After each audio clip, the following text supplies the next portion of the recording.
பொதுவாக மார்கழி மாதம் அப்படின்னு சொன்னாலே தெய்வீக வழிபாட்டுக்குரிய மாதமாகுங்க. மார்கழி மாதம் பெருமாள் வழிபாட்டுக்குரிய மாதம் அப்படின்னு சொல்லுவாங்க.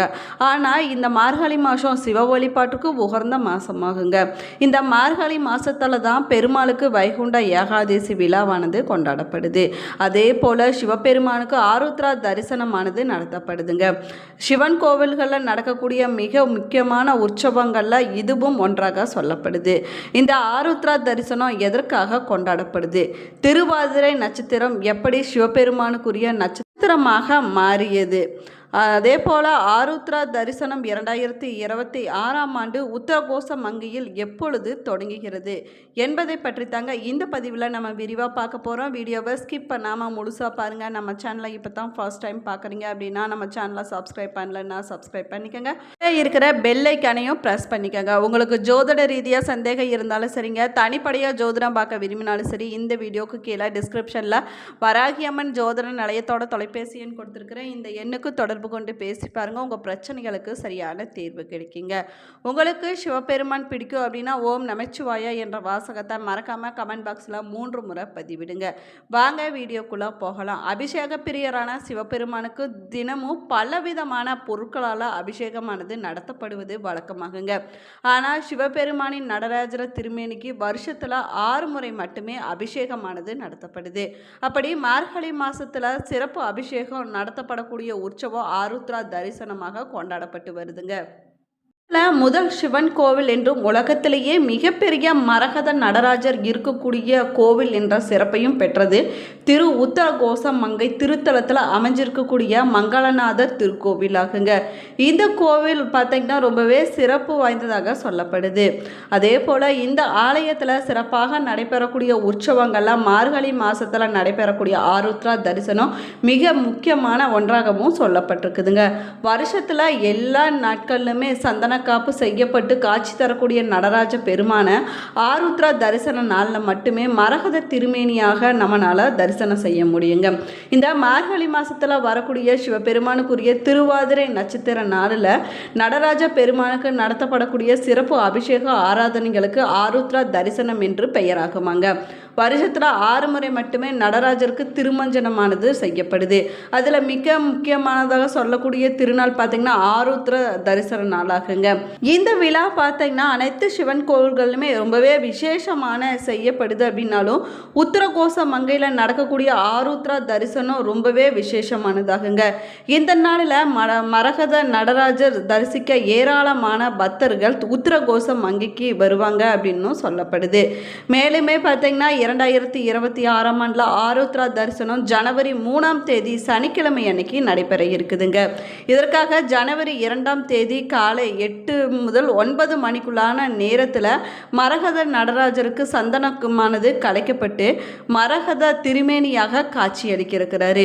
அதற்கு பிறகு அன்று நள்ளிரவு 12 முதல் ஜனவரி 3ஆம் தேதி அதிகாலை 2 மணி வரைக்கும் நடராஜருக்கு சிறப்பு அபிஷேகங்களானது நடத்தப்பட இருக்குதுங்க. அதற்கு பிறகு மீண்டும் சந்தனம் சாற்றப்பட்டு ஜனவரி 3ஆம் தேதி அதிகாலை 4:30 மணி முதல் 5 மணிக்குள்ளான நேரத்தில் தீபாராதனையானது நடைபெற இருக்குது.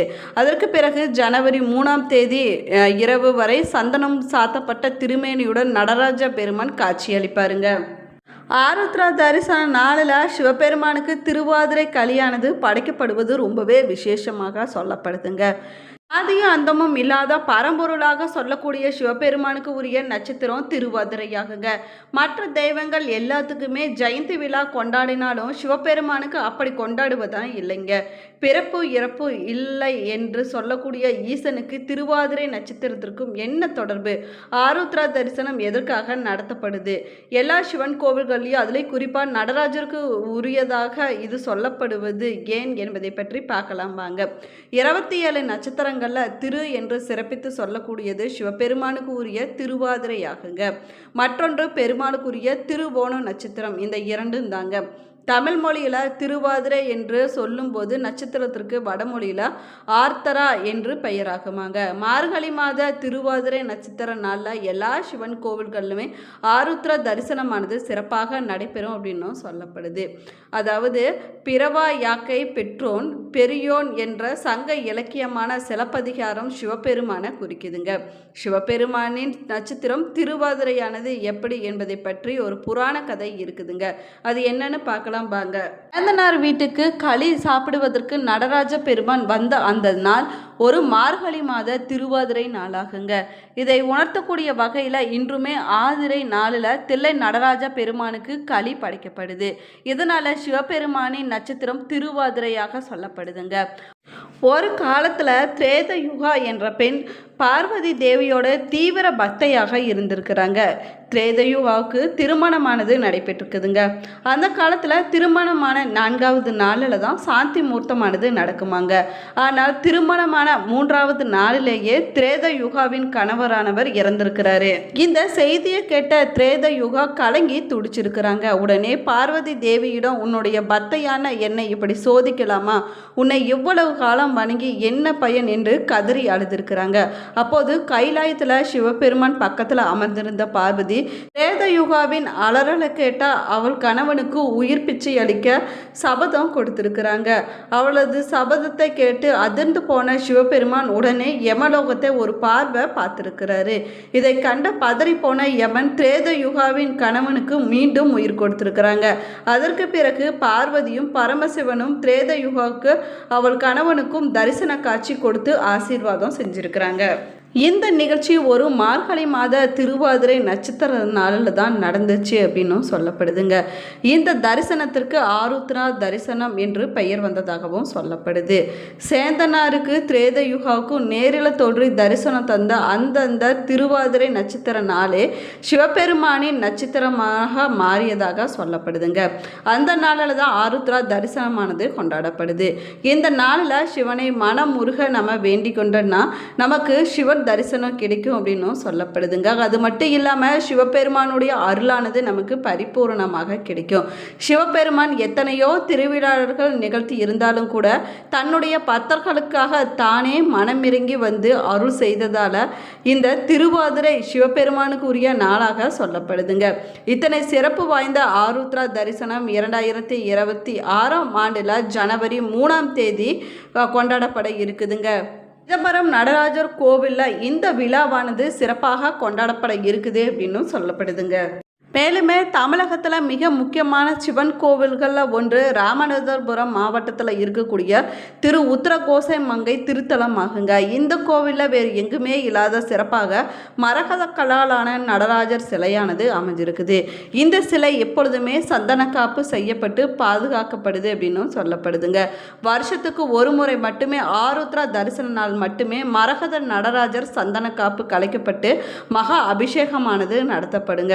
அன்ற நாள் மட்டுமே பக்தர்களுக்கு மரகத நடராஜரின் பச்சை திருமேனியை தரிசனம் செய்ய முடியும் அப்படின்னு சொல்லப்படுது.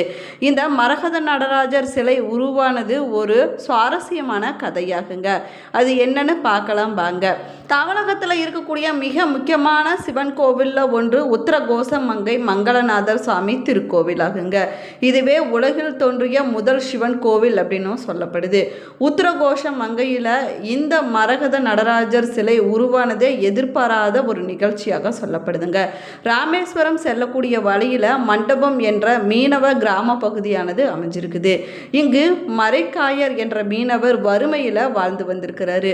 அவர் ரொம்பவே நம்பிக்கையோடு உத்திரகோச மங்கை மங்களநாதர் சுவாமியை தினமுமே வந்து வழிபட்டுட்டு போயிருக்கிறாரு. தினமும் பாய்மர படகுல கடலுக்கு சென்று மீன் பிடித்து வந்த வியாபாரம் செய்யக்கூடிய வாழ்க்கையை இவர் நடத்திட்டு வந்திருக்கிறாரு. ஒரு நாள் பார்த்தீங்கன்னா மரையக்காயர் கடலில் மீன் பிடித்து கொண்டிருந்த போது திடீரென கடலில் சூறாவளி காற்றோடு பேய் மழையானது பெய்ய ஆரம்பித்திருக்குதுங்க. அதில் அவருடைய பாய்மர படகானது நிலை குலைந்து எங்கேயோ அடித்து சென்று விட்டதாக சொல்லப்படுதுங்க. அப்படியே ரொம்ப தூரம் சென்ற பிறகு படகு ஒரு பாசி படர்ந்த பாறையின் மேலே மோதி நின்றுருக்குது. அதில் அந்த பாசி படர்ந்த பாறை அப்படியே சரிந்து 3 துண்டுகளாக அந்த படகுல விழுந்திருக்குதுங்க. பாறை சரிவதற்காகவே காத்திருந்தது போல அதுவரையிலும் அடித்து துவைத்து வந்த பேய் மலையும் நின்று விட்டதாமாங்க. மரக்காயர் அதிர்ச்சியிலிருந்து மீண்டு மண்டபம் நோக்கி திரும்பி வருவதற்கு பார்த்தா அவருக்கு எந்த ஒரு திசை இருக்கிறது அப்படின்னே தெரியலையாமாங்க. உடனே அவர் தினமும் வணங்கி வரக்கூடிய மங்களநாத சாமியை மனதில் நினைத்து கொண்டு பல நாட்கள் கஷ்டப்பட்டு படகை ஓட்டி கொண்டு ஒரு வழியாக மண்டபம் வந்து சேர்த்துக்கிறாருங்க. கடலுக்கு சென்றவர் இன்னுமே திரும்பி வரவில்லை அப்படின்னு காத்திருந்த மறையக்காரர்களுடைய உறவினர்கள் அவரை உயிரோடு பார்த்ததும் நிம்மதி பெருமூச்சு விட்டுருக்குறாங்க. மறையக்காரர் படகுல கொண்டு வந்த பாசி படர்ந்த பாறைகளை என்ன செய்வது அப்படின்னு தெரியாம வீட்டு படிக்கல்லாக போட்டு வச்சிருக்கிறாருங்க. வீட்டுக்கு சென்று வரக்கூடியவங்க அந்த பாறைகளின் மீது நடந்து நடந்து பாறை மேலிருந்த பாசி கொஞ்சம் கொஞ்சமாக நீங்கி சூரிய வெளிச்சத்துல பல பலன்னு மின்ன தொடங்கி இருக்குதுங்க. பாறை மின்னுவதை பார்த்த மறையக்காயர் அந்த மங்களநாதர் சாமி தான் தன்னுடைய வறுமையை போக்க அளித்த பரிசாக நினைச்சிருக்கிறாரு. இந்த பதிவு உங்களுக்கு பயனுள்ள தகவல்களை கொடுத்துருக்குன்னு நினைக்கிறேன். இந்த பதிவு உங்களுக்கு பிடிச்சிருந்தா லைக் பண்ணுங்கள், ஷேர் பண்ணுங்கள், கமெண்ட் பண்ணுங்கள். இன்னும் நம்ம சேனலை சப்ஸ்கிரைப் பண்ணலன்னா சப்ஸ்கிரைப் பண்ணிக்கோங்க. கூடவே இருக்கிற பெல் ஐக்கானையும் ப்ரெஸ் பண்ணிக்கோங்க. நீங்களும் உத்திரகோச மங்கைக்கு போயிட்டு வந்திருந்தீங்கன்னா மறக்காமல் உங்களுடைய கருத்துக்களை கமெண்ட் பாக்ஸில் கமெண்ட் பண்ணுங்கள். Thank you friends.